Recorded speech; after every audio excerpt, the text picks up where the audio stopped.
Hi friends, David here from Learn Stage Lighting, and in this video we're going to talk about how to choose fixtures for backlight for your stage.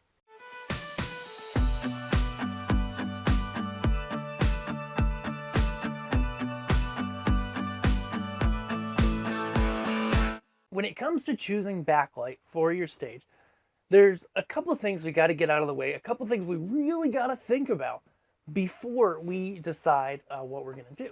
Okay, and so ultimately, I can't just jump on a video and give you an answer. If you spend a lot of time around YouTube, especially like in the church production world, I watch stuff on church lighting, band lighting, all over the place, right? I'm always watching what other people are doing.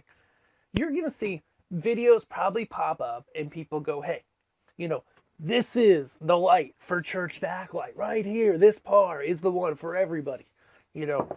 This moving wash light right here is moving wash light for everybody, right?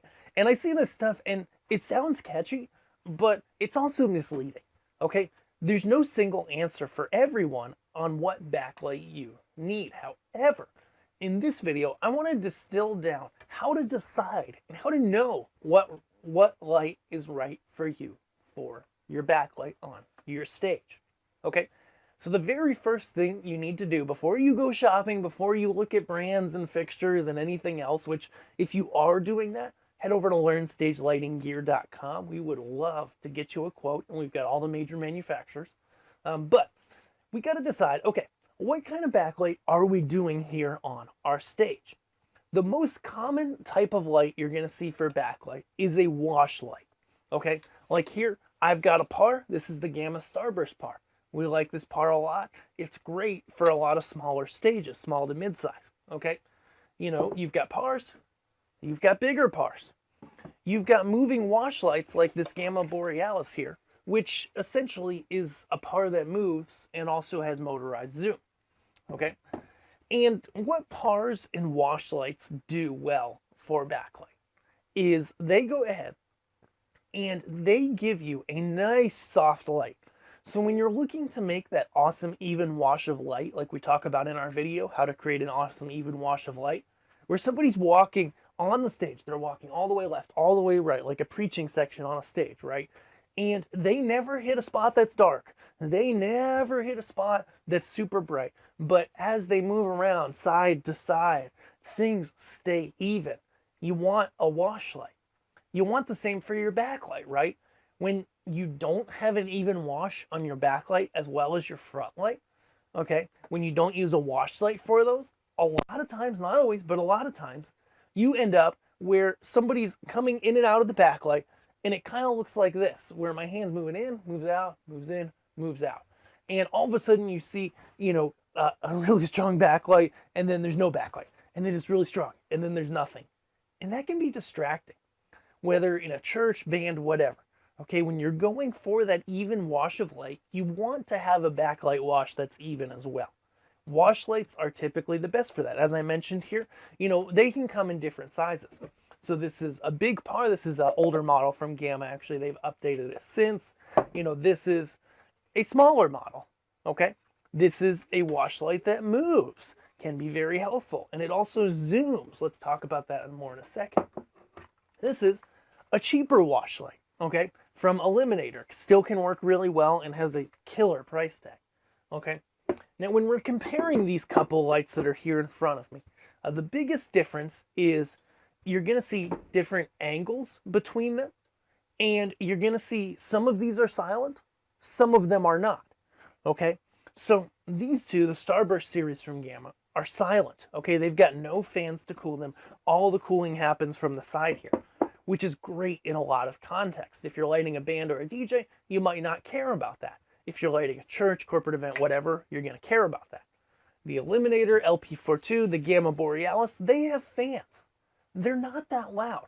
So if you've got like 4 of these in a space, you might not notice it, right? The Borealis, even, one thing I like about it is though it has fans, they don't get all that loud.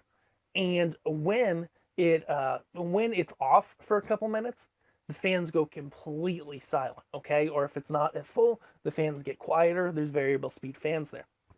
a inexpensive par like the Eliminator LP42 here, good light, as well as the LP12 Hex. I've reviewed both of them actually here.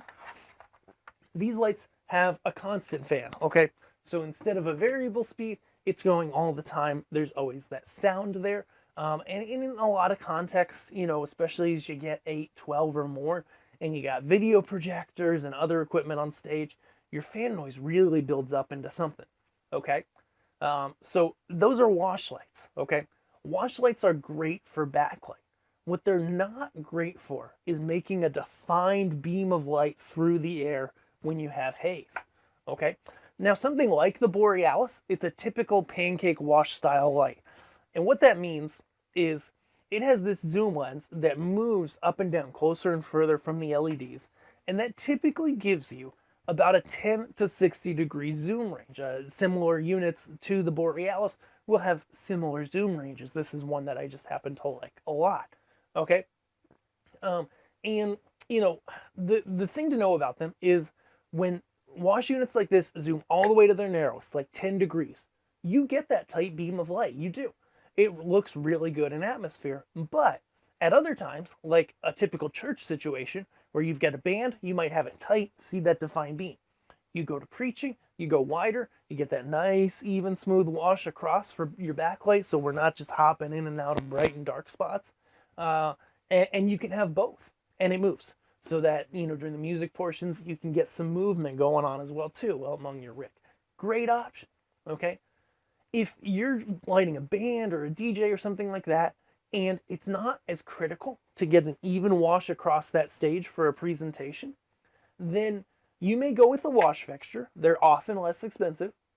Or you may go with a mix of wash and spot fixtures, maybe some beams, okay?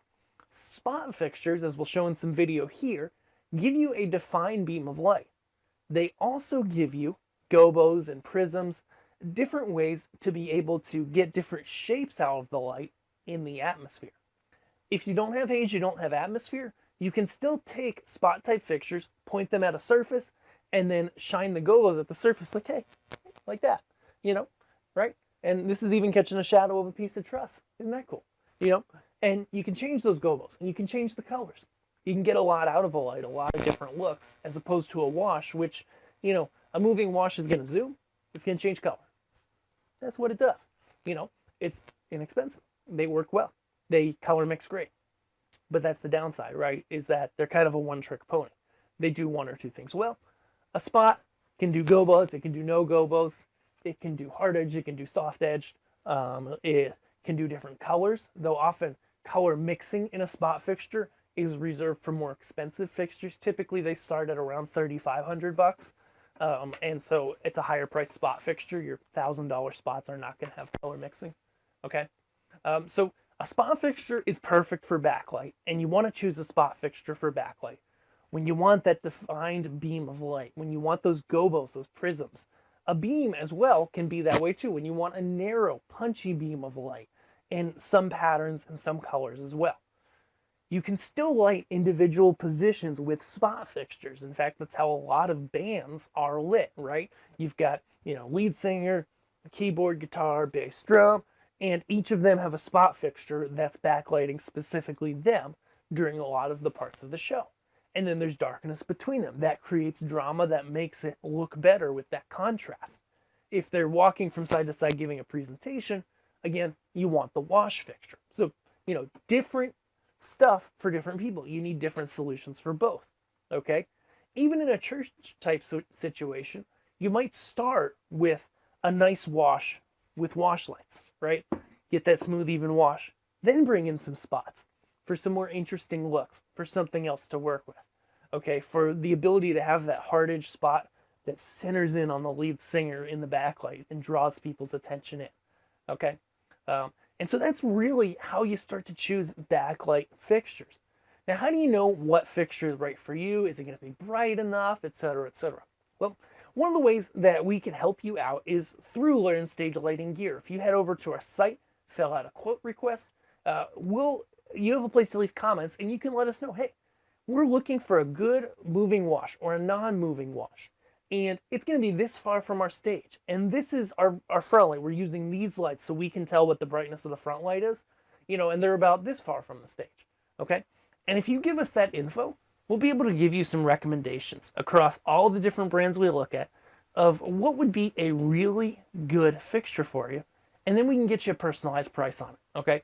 We want you to be happy, and ultimately, at Learn Stage Lighting Gear, day in and day out, myself and Brandon and whoever else in the future helps us, all day long, we're often recommending fixtures to people that may be less expensive than what they were considering. So we can really help you save some money. We'd love to do that. Check it out at learnstagelightinggear.com. Subscribe here, and we will see you guys in our next video. Have a great week. Thanks.